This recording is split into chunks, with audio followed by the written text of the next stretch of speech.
Hi, my name's Ness. We recently followed the SPACE programme with our daughter Erin, and I was asked to say a few words on how we found it and the process. I'll just start by saying that if you are about to start the SPACE programme, then you must be having a really tough time, and I just want to try and reassure you that things will get easier and they will get better, and the SPACE programme will definitely help with that. So our daughter has got severe OCD, and it kind of just came like a bolt of lightning out the blue, to be honest. We were in a situation where Erin was finding that words and triggers were setting off fears in her head that bad things were going to happen, and people would die, family members would die, and so on. And what we found ourselves doing as a family was trying to cover words, so words that caused her trauma and upset we would avoid saying, and certain things that we did around the house that triggered her we avoided doing, and without realising it we were actually prolonging the anxiety and reinforcing the fears with Erin that these things would happen. So we were referred to the ISH team, and we were started on the SPACE programme. Now, I'm not going to say the SPACE programme is easy and it'll take a lot of hard work from yourselves. It's not something that, you will just think this is easy, I can do that. It's going to be something that it's going to push you to your limits, and it's going to be hard, and it's going to upset you to see your child upset. But believe me when I say it works, and it just takes that courage to follow the process and just watch the changes. So initially we wrote a list with Dr. Sarah and Lucy, and we wrote a list of the accommodations that we'd put in place without even realising, just to try and protect our child and stop her from getting into trauma and crisis and the distress. And we wrote a list of all the things we were doing, and we started with one accommodation that we were going to start with, that we were going to remove and stop doing.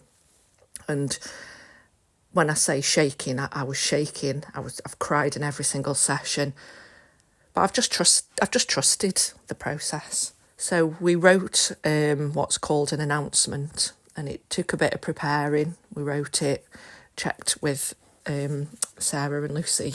They added bits to it, removed certain things, and we tweaked it and got it just so we were all ready. We picked the right time when we knew Erin would be probably at her best, which is normally not when she's hungry, and probably in an afternoon after dinner, because mornings were always quite difficult. We read the announcement, which was traumatic in itself. It was supportive, and it, told her all the things that we were proud of her for, and and how amazing she is. And then we went into the things that were, making her poorly and preventing her from being that amazing person, because it was holding her back. And these are the things that we've been doing, and starting from tomorrow, because we needed to give her a little bit of time to process it, we won't be doing these things. She took it badly, like as expected. There was tears, there was screaming, she was running from room to room.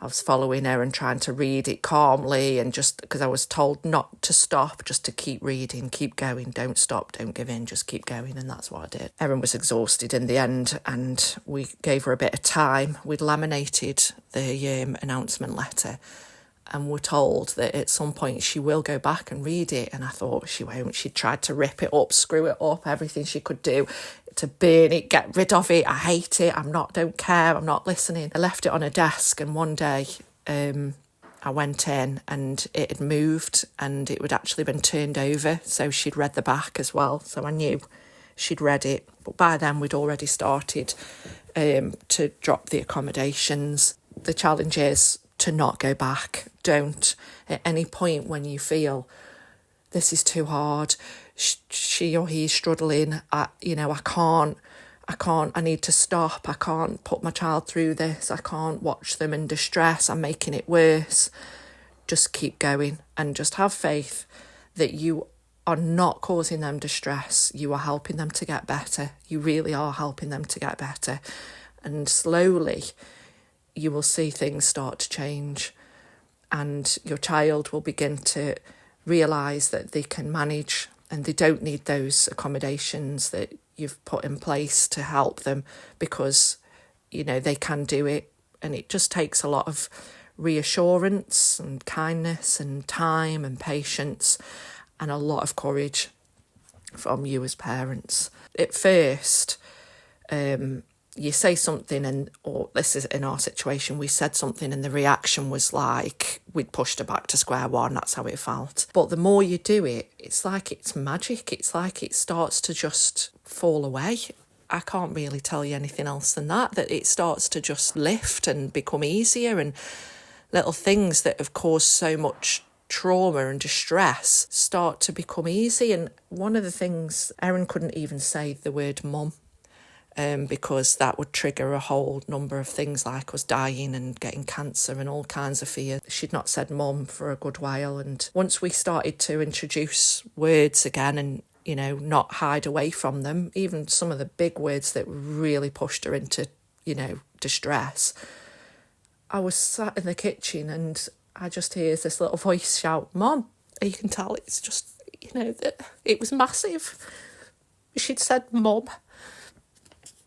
So, it showed that she was starting to realise that she could manage and these things weren't so scary and that they weren't a danger to her. Just all I can say to you is the SPACE programme is developed to help you as parents, and you feel that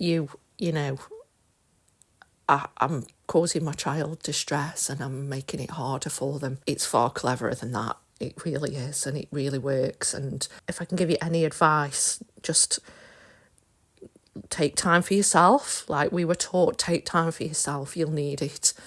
Give yourself space, time out. Don't let yourself get burnt out with it, because it is hard. I'm not saying it's easy. It isn't. But once you start to see things get better, it gets easier and easier then.